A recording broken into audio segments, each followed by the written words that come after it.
Welcome to Thuy's skin analysis. Thuy's skin was so dry. She's an athlete, a very healthy athlete that spends a lot of time outdoors, and she wasn't protecting her skin. So it was a skin that is just like, we have to get down to these levels to really be able to make a difference with her skin. Her skin was pitted, but her pitting looked so much worse because her levels were so dry.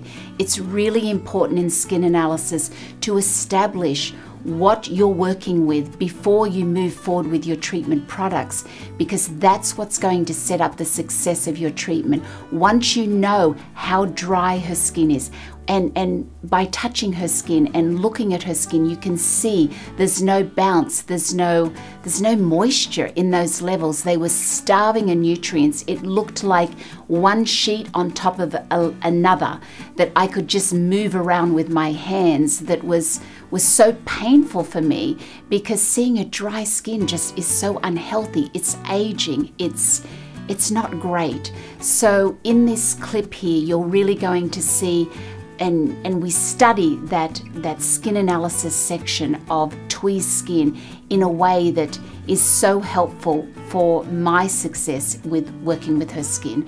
So enjoy Thuy's clip. When I touch her skin, she has a little makeup on now, so of course I have not cleansed her skin yet.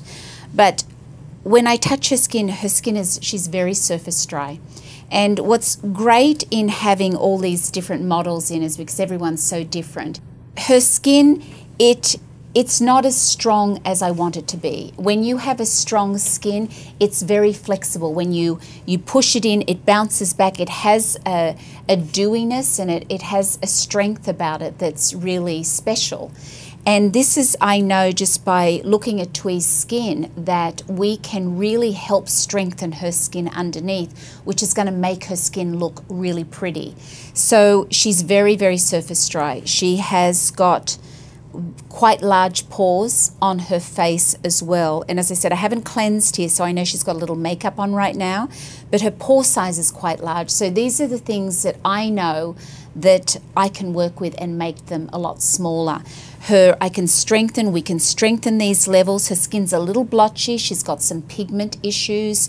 She's got a little scarring. She's got some pitting. So she's got some different issues here on her skin. But more importantly, what we do is we work from the inside out, because by strengthening her skin from the inside is going to make her skin look so much better on the outside. So what I'm going to do, we're going to cleanse off the skin. You can see all these fine little lines that come down in the vertical lines here that are not really wrinkles. It's just because her skin is so dry, and because her levels underneath her skin are not as strong, and they're not as dewy and as healthy as they should be. So these lines will not be there after probably pretty much after today, because we're really going to work on strengthening, and we can do a lot in one treatment.